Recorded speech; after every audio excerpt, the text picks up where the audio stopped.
નમસ્તે દોસ્તો, સ્વાગત છે તમારું ગુજરાતી ટીપ ચેનલમાં। તો દોસ્તો, તારીખ 28-10-2017 થી 2-11-2017 સુધીના કરંટ અફેરની માહિતી આપણે મેળવીશું। તો ચાલો જોઈએ। તો પહેલી કરંટ અફેર છે, નીલામની એન રાજુ કર્ણાટક રાજ્યની સૌપ્રથમ મહિલા પોલીસ અધ્યક્ષ બનાવવામાં આવ્યા છે। નેક્સ્ટ, સંજય મિશ્રાને રક્ષા ઉત્પાદન વિભાગના સચિવ બનાવવામાં આવ્યા છે।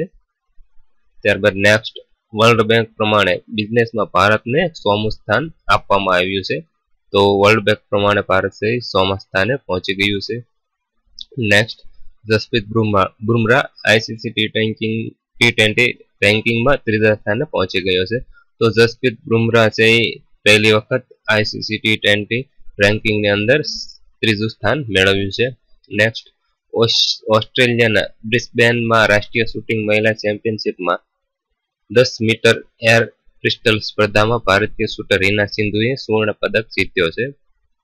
નેક્સ્ટ, 5 રાજ્ય હરિયાણા, મધ્યપ્રદેશ, કેરળ, છત્તીસગઢ અને કર્ણાટકે 1 નવેમ્બરે પોતાના સ્થાપના દિવસ તરીકે ઉજવવામાં આવ્યો હતો।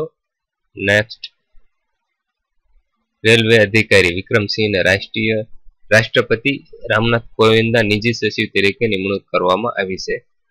નેક્સ્ટ, ભારતીય જુનિયર પુરુષ હોકી ટીમે 7મો સુલતાન ઓફ જોહર કપ 2017માં મલેશિયાને 4-0 થી હરાવી કાંસ્ય પદક પોતાના નામે કરી લીધો છે।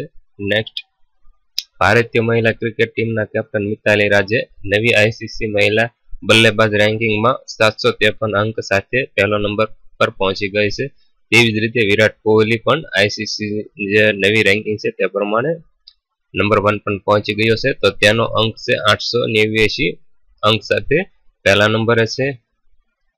નેક્સ્ટ, ભારતના કિદામ્બી શ્રીકાંત ફ્રેન્ચ ઓપન ખિતાબ પોતાના નામે કરી લીધો છે। આ સાથે એક વર્ષમાં 4 સુપર સિરીઝ ખિતાબ જીતનારો પહેલો ભારતીય ખેલાડી બની ગયો છે અને તેને રેકોર્ડ પણ કર્યો છે।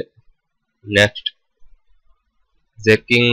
જેકિન્ડા આર્ડેનને ન્યુઝીલેન્ડની પ્રધાનમંત્રી બનાવવામાં આવી છે, જે ન્યુઝીલેન્ડના 50 વર્ષની સૌથી નાની વયે પ્રધાનમંત્રી બન્યા છે। તો જેકિન્ડા આર્ડેન એ ન્યુઝીલેન્ડના મહિલા પ્રધાનમંત્રી બનાવવામાં આવ્યા છે।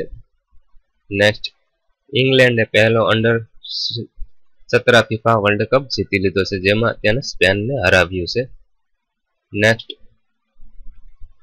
ફોર્બ્સ પત્રિકા મુજબ જેફ બેઝોસ હાલમાં વિશ્વ નંબર 1 ધનિક બિલ ગેટ્સને પાછળ છોડી નંબર 1 બની ગયા છે।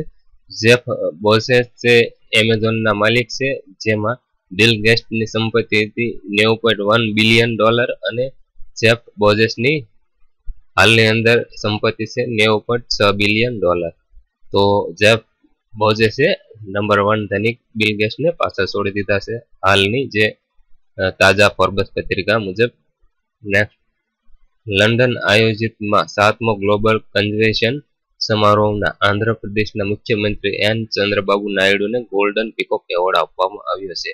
આ એવોર્ડ લોકસેવા, લોકનેતૃત્વ અને આર્થિક પરિવર્તન શ્રેણીમાં આપવામાં આવ્યો છે। તો દોસ્તો, આ પીડીએફ ફાઇલ તમે અમારી વેબસાઇટ www.gujaratitips.com માં જે કરંટ અફેર લખેલું છે તેની અંદરથી પ્રાપ્ત કરી શકો છો। આવા જ લેટેસ્ટ અને નવા કરંટ અફેર મેળવવા માટે પ્લીઝ તમે અમારી ચેનલ સબસ્ક્રાઇબ કરી સાથેનું બેલ આઇકન જરૂર દબાવો। Thank you. સબસ્ક્રાઇબ કરો ગુજરાતી ટીપ યુટ્યુબ ચેનલ અને સાથે બેલ આઇકન દબાવી ઓકે કરો।